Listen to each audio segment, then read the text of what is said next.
Hello everyone. Today I am solving another question of GATE 2022. In this question, consider P and Q. यहाँ पे दो statement दी गई है. P में क्या कह रहा है? Let m belongs to r to the power m cross n with m greater than n greater than equal to 2. If rank of m is equal to n, then the system of linear equations mx is equal to 0 has x is equal to 0 has the only solution. यहाँ पे P statement हमारी ये कह रहा है. Statement क्यों क्या है? Let E belongs to R to the power n cross n where n greater than equal to 2 be a non zero matrix such that E Q equal to 0 then I plus E square is a singular matrix. Which of the following statements is true. हमें बताना है P and Q में से कौन कौन से सही हैं. तो आइए इस क्वेश्चन को सॉल्व करते हैं. यहाँ अगर हम स्टेटमेंट पी की बात करें तो पी में हमारा क्या कह रहा है? एम हमारा एक मैट्रिक्स है जो कि R to the power m cross n में बिलोंग कर रहा है. तो हमारे पास मैट्रिक्स एम का ऑर्डर क्या होगा? मैट्रिक्स एम का जो ऑर्डर होगा वो एन क्रॉस एम का होगा. ये एम क्रॉस एन में बिलोंग कर रहा है तो हमारा ऑर्डर यहाँ से हमारा कुछ इस तरीके से होता है. R to the power m से जो है R to the power n में ये हमारा ट्रांसफॉर्म होता है. तो यहाँ से जो हमारी मैट्रिक्स बनती है वो एन क्रॉस एम की बनेगी. अब हमें सेकंड क्या दे रहा है? यहाँ पे जो एम है वो ग्रेटर देन एन है, या इसको एन लेस देन एम बोल लीजिए. और यहाँ पे एन की जो वैल्यू है वो ग्रेटर देन इक्वल टू 2. तो यहाँ से अगर हम एन बराबर 2 ले लें तो एम बराबर हमें क्या मिल जाएगा? यहाँ से इससे बड़ा कुछ भी ले सकते हैं. हम यहाँ पे 3 ले ले रहे हैं एक एग्जाम्पल सॉल्व करने के लिए. तो हमारे पास मैट्रिक्स कैसी बनेगी? एम हमारा कुछ इस टाइप का बनेगा A B C D E F. और ये हमारा कैसा है? 2x3 ऑर्डर का है. और यहाँ पे हमें क्या दे रहा है? हमको इसने कह रहा है कि हमारा क्या होगा? M X equal to 0. अगर ऐसा है तो हमारा जो x जो सोल्यूशन होगा वो क्या होगा? केवल 0 सोल्यूशन होगा. तभी ऐसा हमारा सेटिस्फाई करेगा इस वाले मैट्रिक्स के लिए, मतलब इस टाइप के मैट्रिक्स के लिए. तो यहाँ पे x हमारा क्या होगा? हमारा ये जो यहाँ पे m है इसके लिए अगर हम x वेक्टर को चूज करेंगे तो हमारे पास x होगा x1 x2 एंड x3. तो अब यहाँ से हम m into X equal to 0 मान लेते हैं कि केस फर्स्ट ले लेते हैं. यहाँ पे ये हमारा 0 ना हो करके ये हमारा m इंटू एक्स बराबर b मान लेते हैं. तो m इंटू एक्स बराबर b ये हमारा एक इक्वेशन बन जाएगा. अब यहाँ पे हम m की वैल्यू पुट कर दें. m हमने क्या माना था? a b c d e f. और x वेक्टर हमारा क्या है? x1 x2 x3. और b को भी हम जो है ऐसे ही मान लेते हैं b1 एंड b2. इसको ओपन करेंगे तो हमें यहाँ से क्या मिलेगा?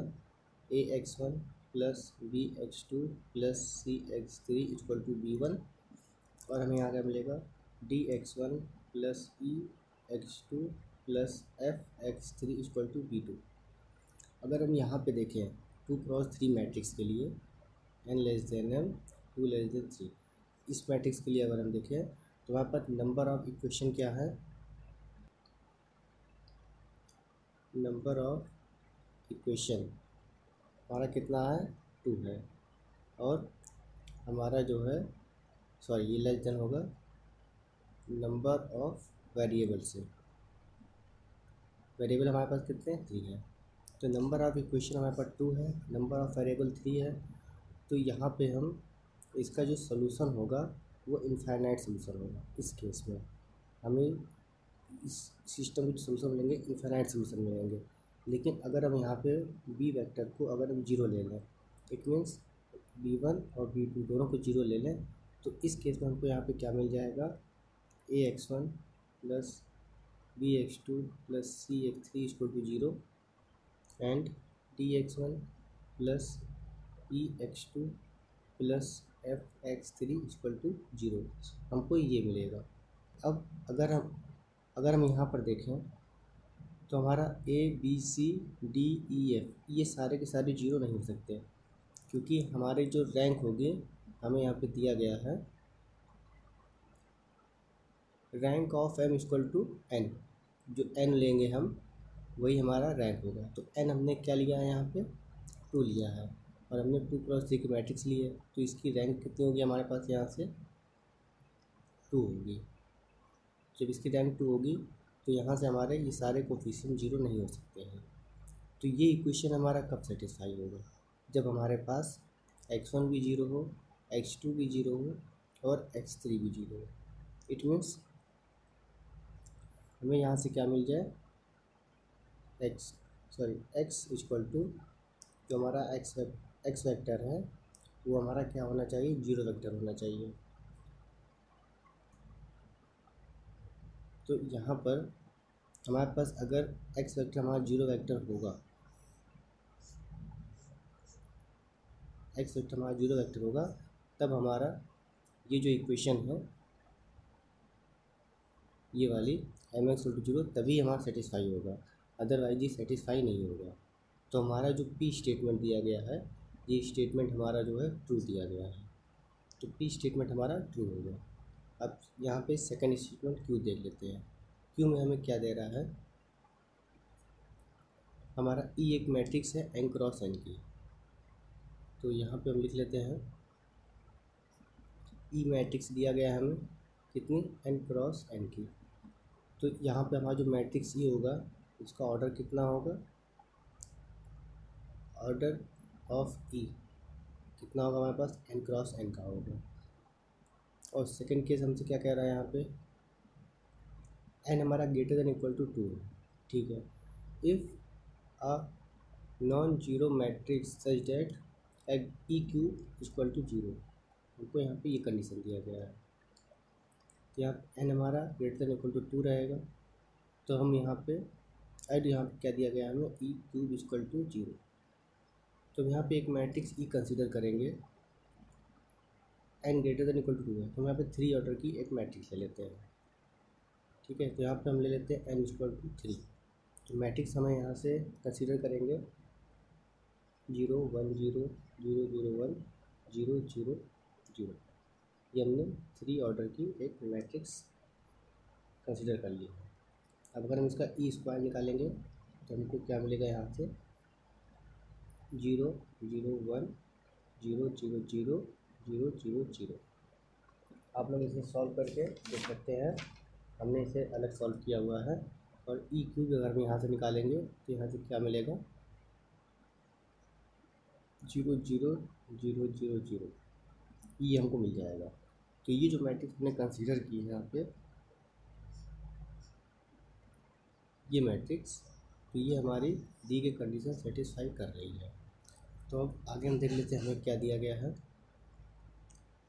अगर ऐसा है, जो मैट्रिक्स हम ई लेंगे, अगर ये कंडीशन सेटिस्फाई कर रही है मैट्रिक्स, उस केस में आई प्लस ई स्क्वायर हमारे पास क्या होगा, सिंगुलर मैट्रिक्स होगा। सिंगुलर मैट्रिक्स हमारा क्या होता है, जैसे मान लीजिए हमारे पास कोई मैट्रिक्स ए है, तो उसका डिटरमिनेंट क्या आ जाए, जीरो हो जाए, तो हम कह देंगे जो मैट्रिक्स होगा वो सिंगुलर मैट्रिक्स होगा।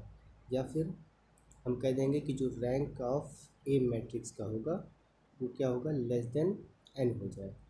जैसे अगर ये ए हमारा जो है एन क्रॉस एन ऑर्डर की अगर मैट्रिक्स है, तो इसकी रैंक क्या हो जाए, लेस देन एन हो जाए, तब हमारे पास जो मैट्रिक्स ए होगी वो क्या होगी, सिंगुलर होगी। तो हमें फाइंड क्या करना है, आई प्लस ई स्क्वायर। हमने यहाँ पे ई स्क्वायर फाइंड किया है ये, अब हम क्या फाइंड कर लें, आई प्लस ई स्क्वायर। इसके बाद इसकी रैंक चेक कर लें, चाहे इसका डिटरमिनेंट निकाल लें, वहाँ से हमें जो है पता लग जाएगा ये सिमिलर होगा या नहीं होगा। तो यहाँ पर निकाल लेते हैं, आई प्लस ई स्क्वायर बराबर आई हमारी आइडेंटिटी मैट्रिक्स होगी और ई स्क्वायर हमने निकाला है 0 0 1 0 0 0 0 0 0। इसको हम निकालेंगे तो हमारे पास क्या बनेगा यहाँ से 1 0 1 0 1 0 0 0 1। तो अगर हम इसको देखें तो हमारे पास अगर हम इसकी रैंक निकालेंगे rank of I plus E square हमारे पास कितनी होगी यहाँ से 3 आ रही है। ठीक है, इसकी रैंक कितनी आ रही है 3 आ रही है। इसका डिटरमिनेंट भी अगर हम निकालते हैं तो हमारे पास नॉन जीरो होगा। Determinant of I plus E square equal to 0। तो ये हमारा क्या बन रहा है नॉन सिंगुलर ठीक बनेगा। तो हमारा इसमें कह रहा है सिंगुलर मैट्रिक्स बनेगा तो क्यू ऑप्शन हमारा क्यू स्टेटमेंट हमारी क्या हो जाएगी गलत हो जाएगी।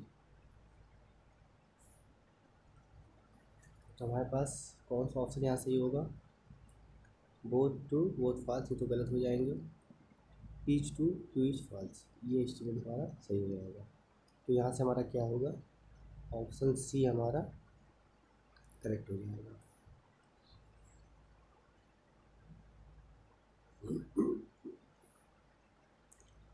Option C is correct. Thank you.